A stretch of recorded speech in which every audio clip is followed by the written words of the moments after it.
အယောင်ရဲ့စိုက်ခင်းတွေကိုအလဲခေါ်သွားမယ်လိုက်ခဲကြပါ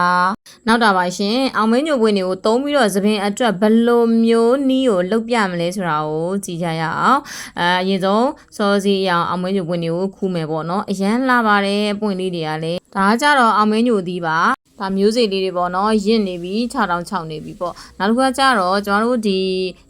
လာလေးကိုနီးကိုမဆန်းသက်ရသေးဘူးပေါ့နော်ကျမရဲ့မိတ်ဆွေတယောက်ပြောတာဒီအောင်မင်းညိုစီလေးတွေကိုသွေးပြီးတော့ကျွန်တော်အဖုကျိတ်လေးတွေကိုသွေးပြီးလိမ့်မယ်ဆိုလို့ရှိရင်ပေါ့နော်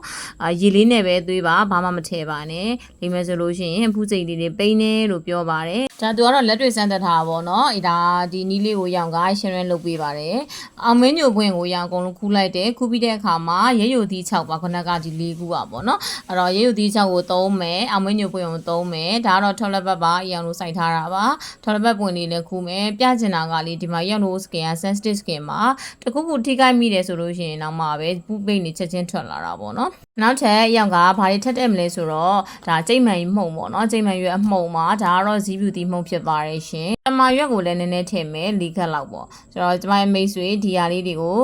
ထောင်းမယ်ပေါ့နော်ရောင်ထောင်းတာတော့မပြတော့ဘူးတဲ့တော်တော်ကြီးကိုထောင်းရပါတယ်ပေါ့ဆိုရွက်ရုပ်ဒီအချက်ကိုမနှဲထူရတယ်ပေါ့နော်ဆိုတော့ဒီဟာလေးကိုရောင်ဘလို့သုံးပြမယ်ဆိုတာကိုဆက်လက်ကြည့်ရှုပါအောင်ရှင်အဲ့တော့ဒီဟာလေးတွေထောင်းပြီးသွားပြီဆိုတိတ်တော့မညက်ဘူးပေါ့နော်အရွက်ကတိတ်မညက်တာပါရောင်လက်ကနာတော့မထောင်းနိုင်တော့လို့ပြီးလို့ရှိရင်ရောင်က A3+ C ဒပလင်းလုံးကိုလောင်းထည့်လိုက်ပါတယ်အဲ့တော့ဒါသပင်အတွက်အရန်ကိုကောင်းတဲ့ဆေးဖြစ်တယ်သပင်တွေဖြူနေတဲ့သူတွေမဖြစ်မနေစိုးဆေးကိုမစိုးလုံးဝမစိုးကျင်တော့ဘူးပေါ့နော်ဆိုတဲ့သူတွေအတွက်ဒီနည်းလေးကိုလိုက်လုပ်ကြည့်ပါအချိန်နဲ့အားရဆိုရင်လိုက်လုပ်ကြည့်ပေါ့နော်ဆေးဘက်ဝင်နေ side effect လုံးဝမရှိဘူးနော်အဲ့တော့သပင်ရောင်လေးတွေကောင်းစေခြင်းနဲ့ကို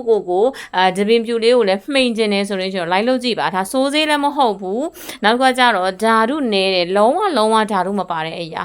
စဉ်းစားကြည့်မိတ်ဆွေကျမတို့တွေဆေးဘက်ဝင်တဲ့အရာကိုသုံးမယ်ဆိုရင်တော့အကျိုးရှိသုံးတာပိုကောင်းတယ်ပေါ့ဒါအရာဒါလေးကိုသုံးပြပါတယ်